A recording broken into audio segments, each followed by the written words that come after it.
अगर आपके जीवन में बहुत सारी समस्याएं हैं या बहुत सारी परेशानियां हैं तो खुश हो जाइए, क्योंकि आपका जीवन बदलने वाला है। एक छोटी सी कहानी अपने बात को समझाने के लिए। एक बार एक किसान खेत में बैठा हुआ अपने भगवान को गालियां दे रहा होता है।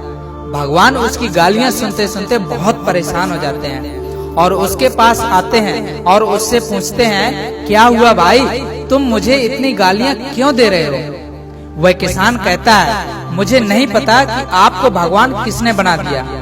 आपको कोई भी कार्य सही से आता ही नहीं है। ना तो आप समय पर वर्षा करते हैं, ना तो आप धूप देते हैं और ना ही हवाएं चलाते हैं। आपकी ही वजह से हमको बहुत कम पैदावार होती है। आप कैसे भगवान हैं?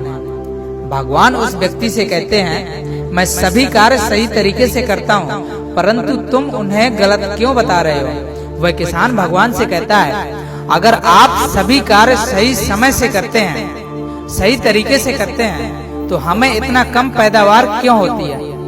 हम प्रयास तो ज्यादा करते हैं, परंतु हमें फल कम क्यों मिलता है? भगवान उस व्यक्ति से कहते हैं, जितना तुम प्रयास करते हो तुम्हें उतना ही फल मिलता है। मैं कभी भी किसी को भी उसकी मेहनत से कम फल नहीं देता हूँ। वह किसान भगवान से कहता है, बस अब बहुत हुआ, अब आप ये सब कार्य मेरे हाथ में छोड़ दीजिए, क्योंकि आपको नहीं पता कि किस समय वर्षा करनी है, किस समय हवाओं को चलाना है और किस समय धूप देनी है। आप सारी ही चीजें गलत समय में करते हैं, तो कृपया करके इस जिम्मेदारी को आप मुझे दे दीजिए।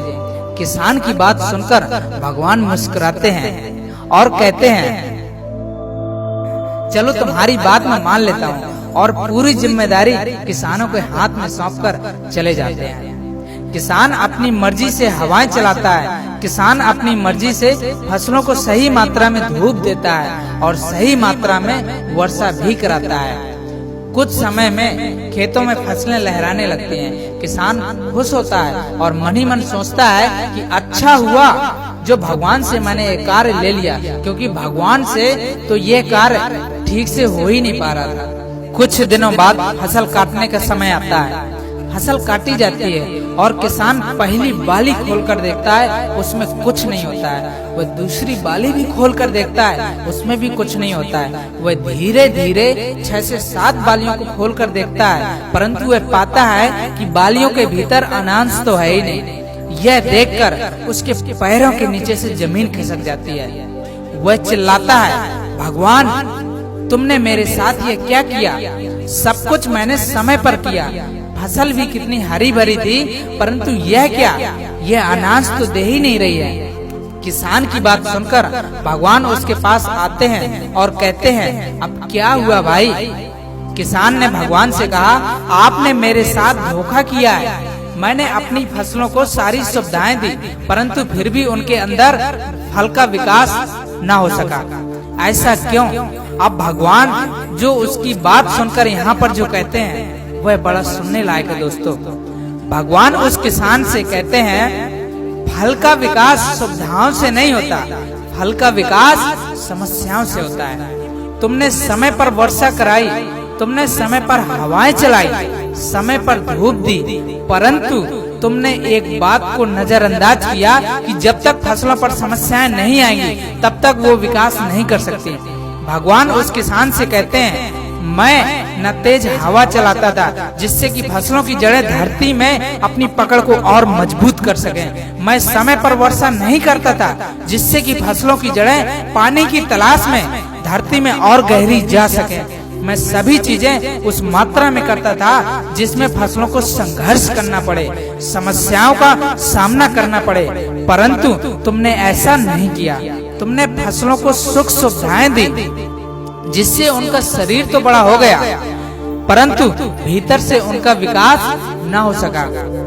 दोस्तों, आप जितने भी लोग मुझे अभी सुन रहे हैं, मैं आपसे कहता हूँ, आप एक भी ऐसा उदाहरण मुझे दे दीजिए जिसके जीवन में समस्याएं न आई हों, जिसके जीवन में परेशानियां न आई हों और वह एक सफल इंसान बना हो।